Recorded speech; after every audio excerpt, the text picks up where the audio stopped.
Hello everyone, welcome back to my channel Saisha's Tech. If you are new to my channel, please like, share and subscribe and press the bell icon for the latest updates. My name is Amok Kaliva. In the last video, we understood how to load data into R and the practical applications of dplyr and apply functions. In today's video, we will understand the data pre-processing steps, which will help us to build a model.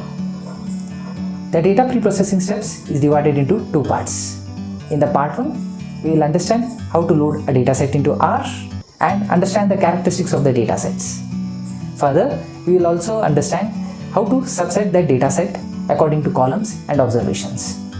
We will also learn how to merge two data frames, and we will also learn how to discretize a variable. Here, discretization means binning of the numeric variable.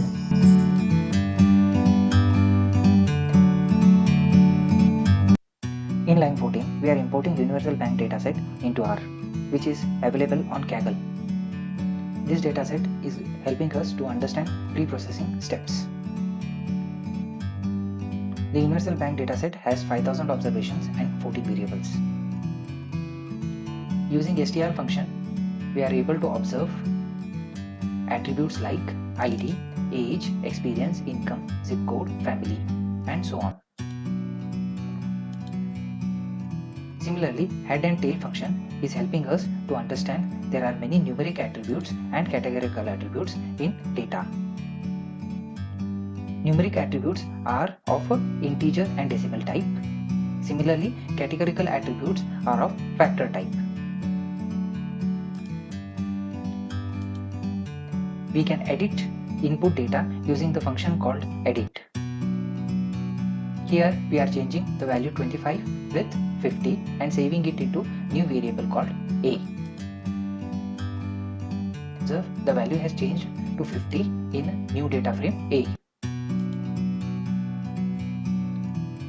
Summary is providing us the characteristics of numeric and categorical attributes.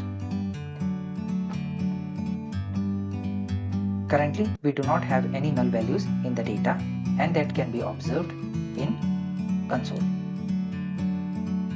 Here, is.na function is helping us to identify the number of na values in data frame. Now, let us understand the subset data functions.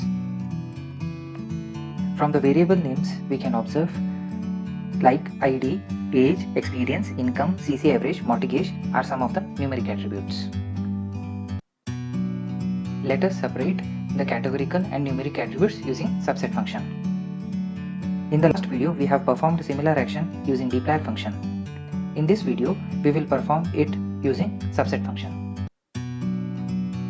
In line 32 and 36, we are creating new data frames with the column names.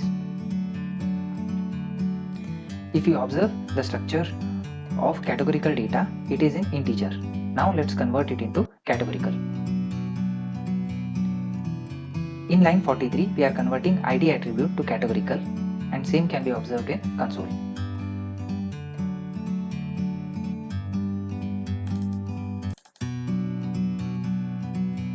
Line 43 has helped us to convert one attribute at a time. Now let us convert the whole categorical data frame into categorical using apply function. Now you can observe all the variables has been converted into factor.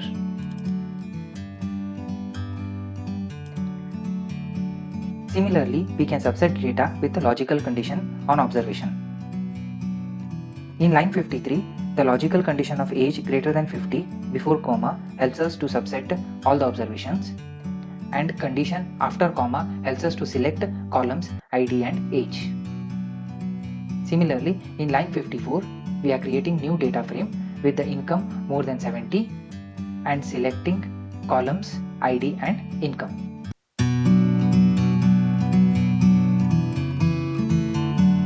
Now let us understand different merging techniques which are present in R. Inner join, outer join, left outer join, right outer join and cross join. These are the different techniques in merging. If you have two data frames A and B, inner join provides us the common elements between A and B.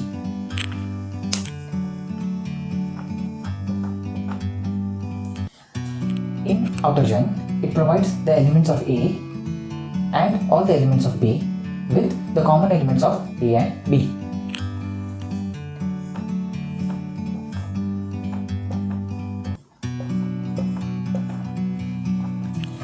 In left outer join, if you have two data frames A and B, it provides all the elements of A and the common elements of A and B.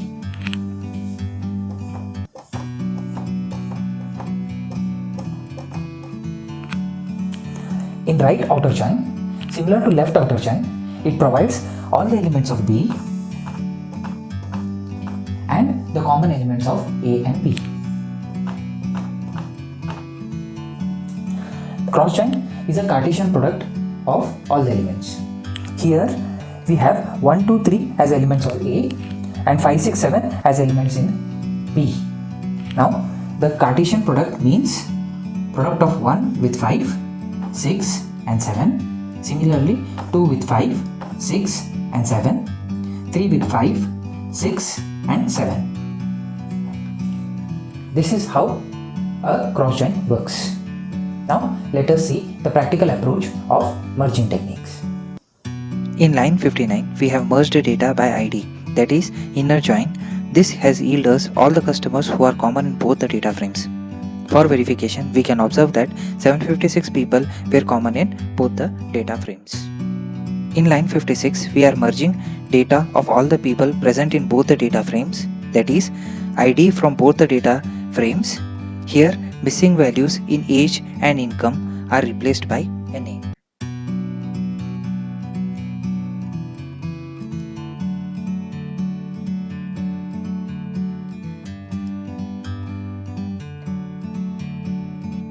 For cross verification, line 70 has 3376 customers and merged data frame has the same number of customers.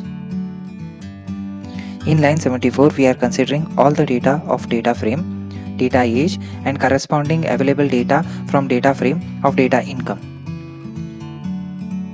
Here we can observe 1870 customer IDs were merged and same can be verified from console. In line 81, we are merging the data frame, data age and data income by right outer join. That is selecting the unique values of data frame Y, that is data income, and the corresponding values of data age. We can verify merged data has 2262 observation and same can be verified from the console. As cross join is a Cartesian product of data age and data income customers, we can observe it has 42,29,940 observations and same can be verified in the console. These are some of the practical approaches of merging techniques.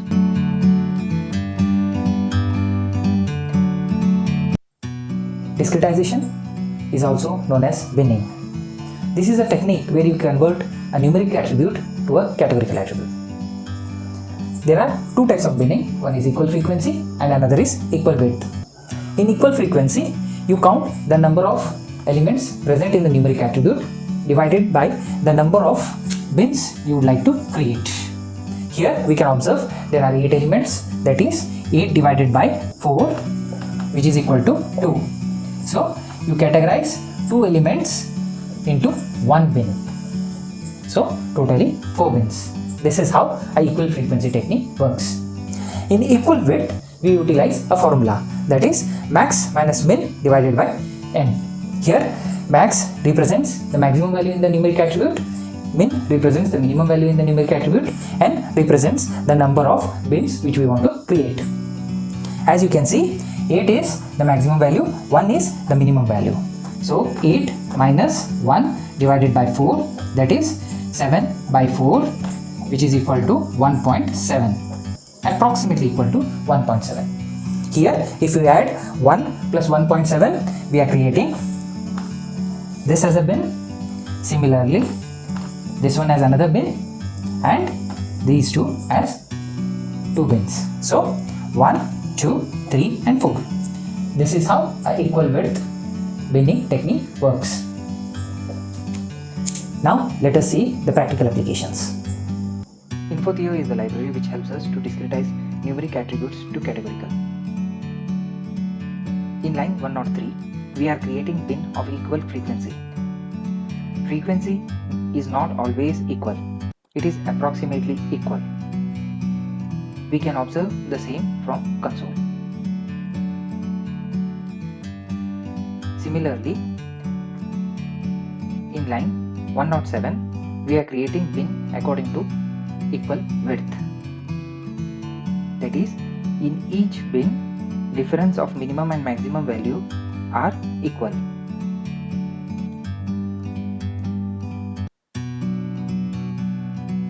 As you can observe in console, 38, 35, 37, 36 are difference which are nearly equal, but the frequency in each bin are different. Some of the practical application of discretization. If you like my video, please like, share, comment and subscribe my channel and press the bell icon for the latest updates. Thank you.